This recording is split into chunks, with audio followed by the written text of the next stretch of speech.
What happens when two protagonists spend 90 minutes trying to convince the audience that they are the smartest people in the room, only for the screenplay to tap them on the shoulder and say, I'm in charge here? You get a cinematic duel where the only undefeated opponent is the script.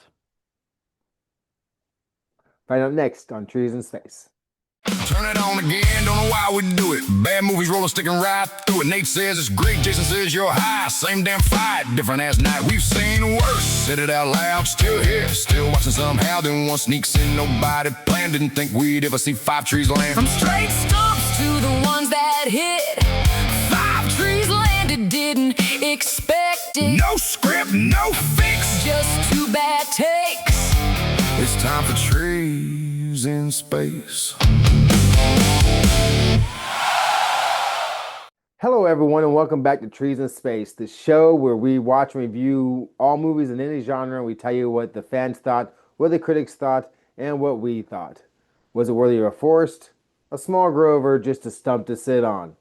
This week, in case you missed the thumbnail, we watched the 1988 comedy Dirty Rotten Scoundrels, starring Steve Martin and Michael Caine. I'm Jason Smith, and with me, as always, is the brains up in Boston, the witty to my Smitty, a man that's never met a dog he didn't like, Nathan Hanks. That's almost true. Actually, that might know. Even if they didn't You've like me, met I a still dog liked you haven't them. liked? No, I've liked every dog. Yeah, I can't Yeah. think of a dog I haven't liked. Like I said, they may have not liked me, but I like them. No. Okay. Were you familiar of this movie when I requested it? I mean, did you know of it? Have you seen it? Um, yes, I'm actually very familiar with this movie. It actually played on Comedy Central for a while back in the early aughts. So I've seen this, but I have never actually seen it as a run. It's always had like the commercial breaks and such. Okay, and but you've seen it from beginning to end because I I don't, I maybe missed a few pieces again. It was on TV, mm, so I may have gone to the bathroom or something. It was before TiVo and pause. Like, again, it was right, cable. because I know when I watched it, it was what was I doing in '88? Was I working yet? I wasn't working there. Anyways, I felt like I seen it a lot, but I never saw the very beginning because there's a part of this movie that confused me until I watched it for this. But let me tell Actually, everyone I what the think I story's about. agree. I don't know if I've ever actually really seen the beginning, like how they met and like the Why I train saw scene. that part. Like that whole No, part I'm unfamiliar with. That was new to me. So, I never saw him romance the very first lady at the very beginning of the movie and how hmm. he does it and how he knows the cop or whatever. That part I never saw that stuff, which makes a lot more sense because it feeds into later. But Right. um, anyways, con artist Lawrence Jameson, Michael Caine, is a longtime resident of a luxurious coastal resort. Wow, where he enjoys being deceptive or whatever. Until a competitor, Freddie Benson, who Steve Martin shows up. When the new guy's lowbrow tactics impinge on his own work, Jameson resolves to get rid of him. Confident of his own talents, Jameson challenged Benson to a winner-take-all competition. Whoever swindles the last mark first can stay, while the other one must leave town. That's very poorly written, or maybe I just poorly said it. I don't know, but yeah, that's what's happening. He is the rich James Bond guy, and Steve Martin is the jerk. He's the American. He's the American. Yeah, you got the The, Brit and the the, American. but like we talked about, I didn't see the beginning, but I did like the beginning how they kept pushing her into the trees or to the bushes on the side, like each. What was up with that gag? No, I did, but it made me laugh.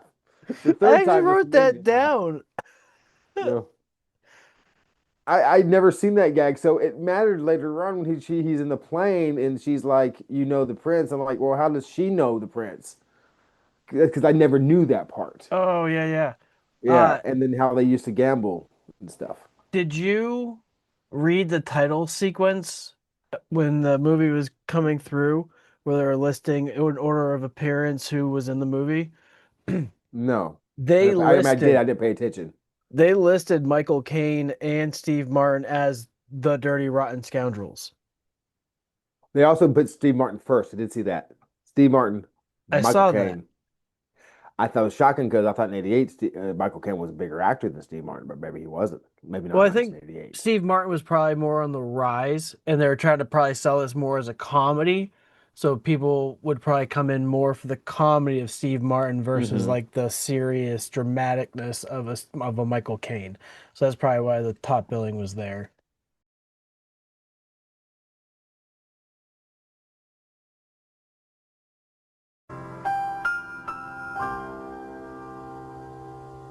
I've seen other Michael Caine films before this and since this. It might be his first comedy. I don't know, but I think he has great comedic chops, as you would say. Yeah, I think he's very funny. he played a perfect Alfred. Yeah, I guess he was Alfred. I forgot he played in Batman. Yeah, like Um, he was able to punch up. Like, yeah, you may be a billionaire, but I'm still gonna have comedic chop over you and peg you down a peg or two because I'm me. Like, and he has that very good dry British delivery, which is amazing. I don't understand how uh, what's his name? Steve Martin's character Freddie, how he was so successful with the ladies because I'm like women would fall for this. I mean, I realize it was '88, so there's no internet, but come on. Even the grandma thing, like that kind of links up. He I think was in his early 40s, late 30s, mid to late 30 Yeah, range. probably in his 30s anyway. Yeah. So it's believable that you would have a sick grandparent. But even Michael Caine's conning, the whole con system in general between the two, to me was just off. Like, how did anybody fall for any of these things? Like, I don't know, but I do like how Michael Caine was always for the rich ones I'm not going to lose the money or that they wouldn't even miss notice. it. Right. Yeah, why he was going, I've got 100 francs from a chick. I think like $20. Do you know how it is? They scam $20 from a female. He's like, no, I most certainly do not. Do you have any idea what it feels like to take a woman for 20 bucks? No, I haven't. I'm afraid it's a little out of my class. And knowing that he's the biggest scam artist on that train. Right. I Um, don't understand the whole peacocking thing from Michael Caine in his little because like this dude's a bottom feeder. yeah. Like he's not gonna really go after your clientele or the big fish that you're going to, and even if he is, you may be able to win him out, but there's also probably somebody else. Well, he did say to the because that's what the what do we call the cops there said, why are you worried about this? He said because even a poacher may aim at a poacher that shoots at rabbits will scare away larger game. Mm. So and I was like that makes sense. But when he was in jail, I thought that was funny. I thought he was being arrested because up to 75 years ago they castrated gigolos. It's like Do and I can't remember the guy's name. That was great. do you know there is a 13-year age gap between the two? No, I did not. I had no idea how each one was. Yeah, I was And like, because there was times where they were saying like father and son, or like they were like gagging of hmm like, oh, I'm the young buck or whatever. It really seemed like it was more of like an 18 to 20-year age gap, not 13 right. years. So, but I don't know. Yeah, but I did like how it was very confusing to me how they were teaching him how to be debonair and James Bondish, but when he was doing the cons, he was Rupert or Ruprecht, um, yeah, this Rupert, simpleton. the like mental deranged cousin of the prince or brother of the prince, and he's like, "Why is there a cork on the fork?" He goes, "I Yeah. never heard of somebody's thing." Why is the cork on the fork? To prevent him hurting himself and others. I was like, that was the whole the whole part that he did that was totally over the top but funny. And Michael Caine playing that type of part with him was I thought was I, great. And to me it was like go. I don't know, to me it's like two movies, just two movies. They had all that until the Soap Queen shows. They Hmm. had that and then the Soap Queen shows. So there's two different movies. Right. Well, I think honestly, they should like I know they're filming a movie or whatever, but it was brilliant. Like, why not do add him into this role? He's doing a great job and give him some Hmm. money. The fact that I get why, friggin' Kane was doing it so that way he would leave. Like, your education is knowledge. But Hmm. like, why not? Like, you have everything. Yeah, you might lose a little bit, but like, I don't know. It seems kind of weird off. It did. I did like when you said that. I did like the part where he's trying to teach him how to spend his money. He's like, "Oh, so would you drink all this wine?" He goes, "Oh no, it's too expensive to drink." Whatever. He goes, "So you sell it?" "Oh, I care about it way too much to sell any of it." So you got a lot of wine to drink. You can't drink them, Freddie. They're far too valuable. So you sell them. I'd never sell them. They mean too much to me. What? That makes no sense. And then I'm like, you know what? Yes, yeah. I'm not reading it. I'm not selling it. That's what I was especially thinking about you and your Kevin Smith books. So I thought that was funny. And he's like, "You can't do anything. It makes no sense. I'll spend my money and do my own thing." And then, of course, that happened that they split. And that's Michael Caine just wanted him to leave, but he stayed. And then in walks the um, Soap Queen of Yeah. Nebraska, Ohio, Idaho? Idaho. No. They were going to move to Oklahoma. That was one of the scams. Going to go move to Oklahoma, Oklahoma. Oklahoma, Oklahoma, Oklahoma, Oklahoma, Oklahoma. Oklahoma, Oklahoma, Oklahoma. What did you think of Steve Martin's uniform while he was approaching the roulette table? Well, see, I'm not in the Navy, Yeah. and I wasn't in the Army in 1988. Uh, and the fact he could take his pin off that fast, give it, and then put it back on that fast tells me that wasn't a real man. That's all I Definitely can no say. damn it's like yeah. No, no. Uh so yeah, he was a corporal for the army.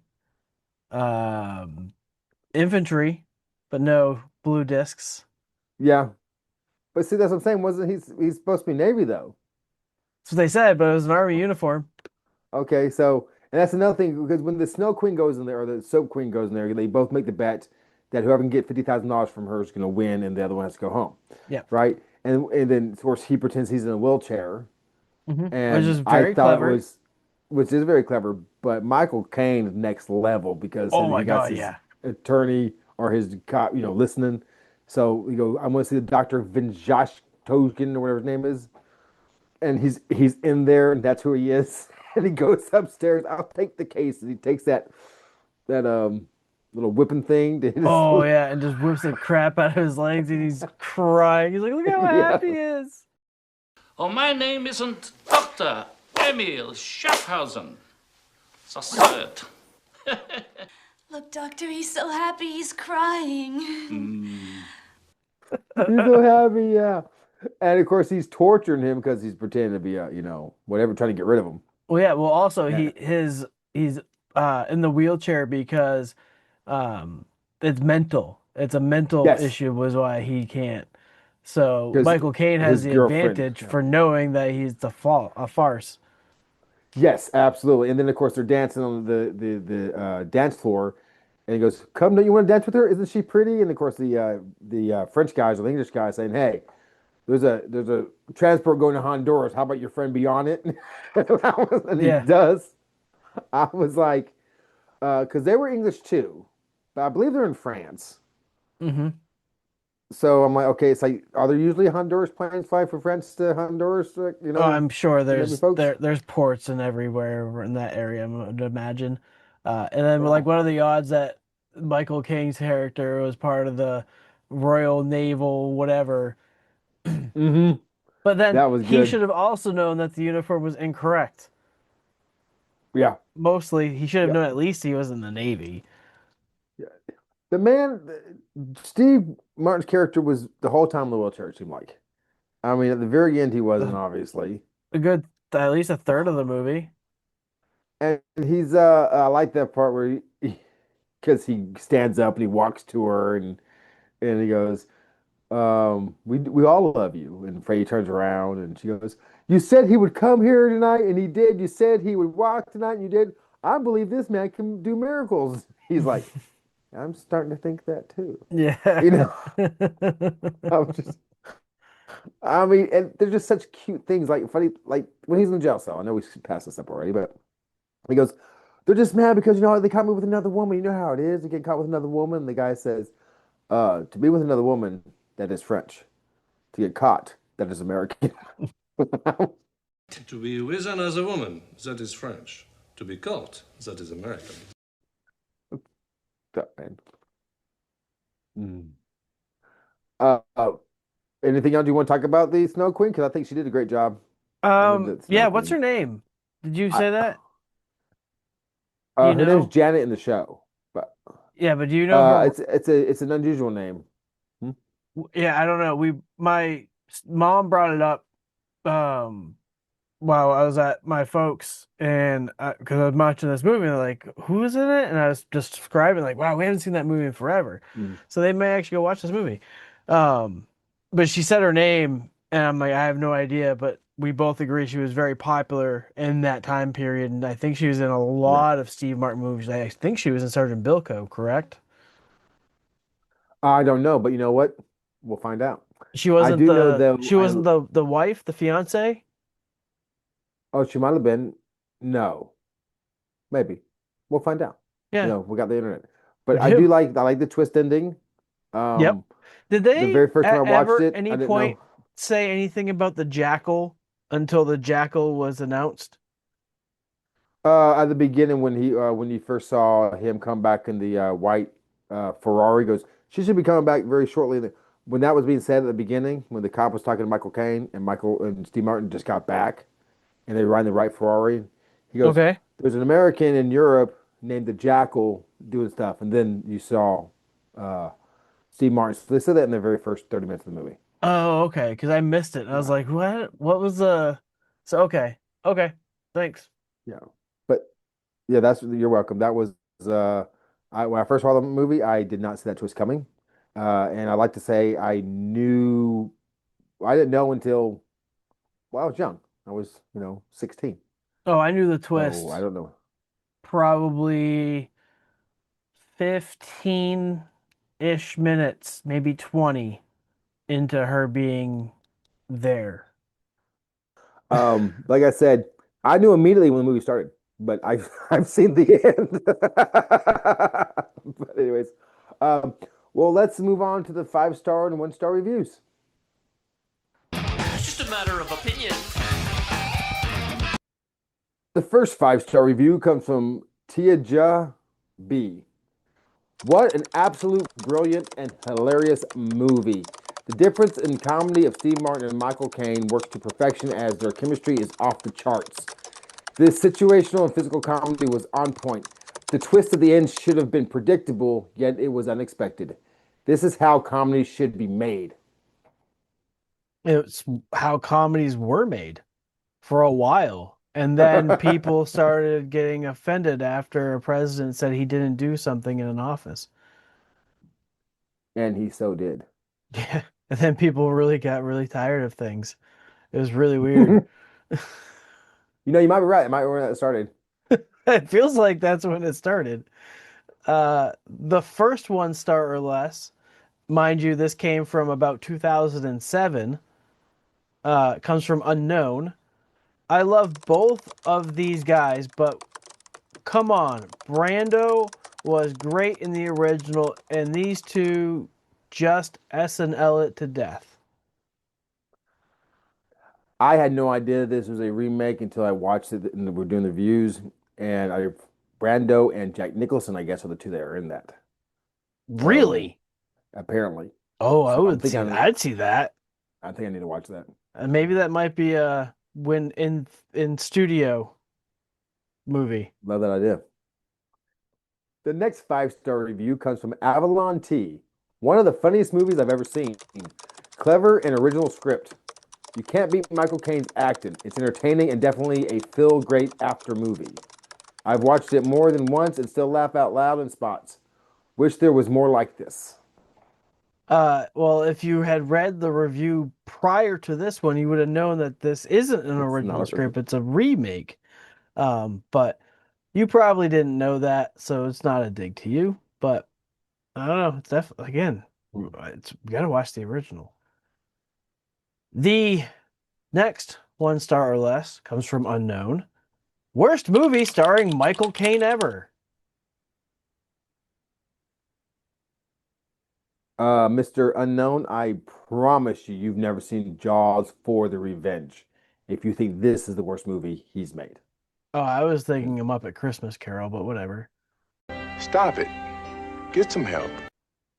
You know what? I'm done recording this. Best damn, you know what? Did we even do this for the show? Did we do that for the show? We did, didn't we? Oh, I really hope we did, because I really hate that movie. The last 5-star review comes from Christopher M. This is a classic movie, a must watch. Just brilliant peak performances from Michael Caine, Steve Martin, and Glenn Headley. That's what my stepmom said her name was. Yeah, absolutely. I agree. Is Glenn Headley attractive? Yes. Yes. In 1988, she was not attractive to me. But I was, I was 2. 16. Yeah. The last 1 star or less comes from Unknown. Steve Martin at his best. But where was his arrow?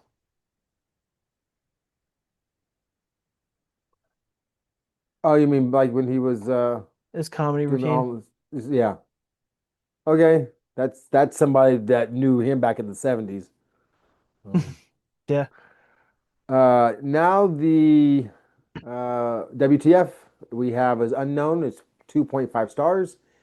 And it's I used to watch this a lot as a kid too, but still don't know whether it was funny or not.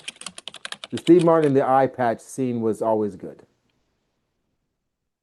I agree, you know. We So we talked about it. But Steve how do you not know if Martin's it's funny or not?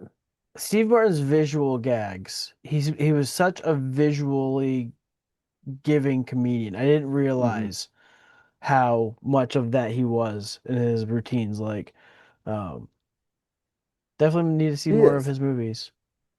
He's Not very the dentist one. Jim Carrey-ish type of physical comedy with his face, his movements and stuff. So I would uh, say that'd be probably where Carey got some of his influence from, I would think. probably. Can I go to the bathroom? Thank you. When he pissed himself or he shit himself, I'm sure what he did, but that was Oh, funny. and the woman is so Yeah. mortified from it. Yes. Yeah, I thought I was forgetting. Okay, well. Don't make me get Well, the now, genital cuff rubric. oh yeah, don't make the Genital? genital cuff. And I'm not drinking. Maybe I need to start. Yeah, told you. I swore to you that looked like moonshine. Now let's see what Rotten Tomatoes and the audience scored this movie.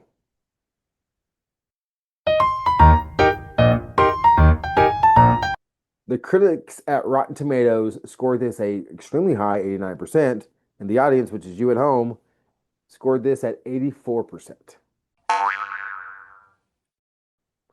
It is high. That's a lot higher than I thought it was going to be. I was actually shocked. I didn't think people liked this movie. I know I Well, did, but based on how far I had to go for my like, so there was 1 star or less at the very beginning, and it was long, and I didn't want to do it to you, and I I almost saw had that. to, and like I said, I had to go all the way down to 2007 and wait for this thing to buffer because it was so far down in their archives to get you all these reviews. So I'm We not. appreciate it.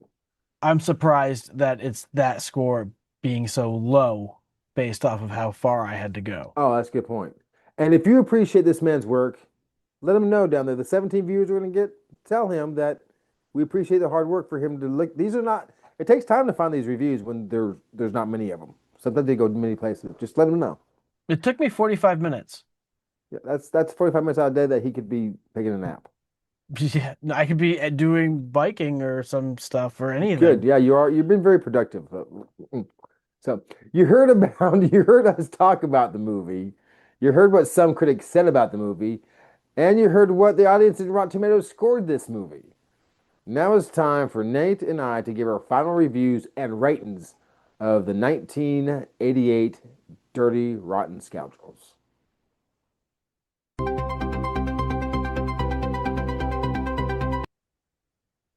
I would recommend it to my surgeon. I think it's very heartwarming and entertaining. There's nothing overly wonderful about it. I mean, there's nothing like, oh, you gotta watch this movie. It's not gonna make you cry or anything like that. I thought Michael Caine was phenomenal in it. I thought Glenn Headley was perfect. Uh, Steve Martin was wonderful. And I like the scenery. I like the script. It's a little too long. I understand why they did it that way. Um, I watch it again. I'd watch it all the time. I used to watch it all the time. So I'm going to give it a nice, solid 3 trees and a stump. Let me tell you something. I am the baseline for opinions. Any opinion I hold is objectively correct. I don't know if I would recommend it to my surgeon. I think I probably would, just because it's kind of a time capsule movie, I guess. It's back when movies were built different. Nowadays they tell you what the movie's about right up front in the beginning within the first 10 minutes, and then they lay out what happened to build up to that first part of the movie. These movies back in the late 80s and 90s and 2000s and before, they build out the movie to have you have like a good twist, like in Clue, where that, towards the end of the movie, you don't know what's going on. Your attention span was better. Fair. So I like that they don't have to hook you right away. It was kind of nice. So I guess I probably would recommend it to my surgeon. I agree. At 44 minutes, I said, why is this movie almost 2 hours? It doesn't need to be an hour and 50 minutes. It's 15 to 20 minutes too long. I really think they could have shaved that and still got the desired effect of where they're trying to go. It definitely had a very clever twist is in this movie. It's brilliant from Glenn Howell, I think, or Powell Howell, or whatever her last name is. Hadley, thank you. I really enjoyed Steve Martin. Michael Caine, I was impressed with his accent range, especially even though I guess British and Australian, I get really isn't too many octaves off. But yeah, overall, I'm not gonna give it like you 3 trees and a stump. I'm gonna go a tree and a stump below you with 2 trees. Well, you heard it here. Nate gives Dirty Rotten Scoundrels 2 trees. I gave it 3 trees and a stump.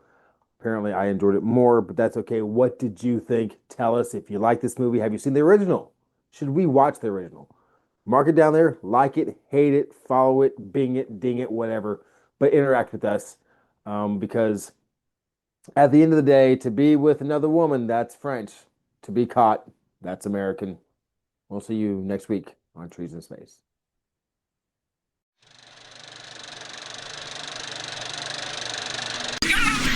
What?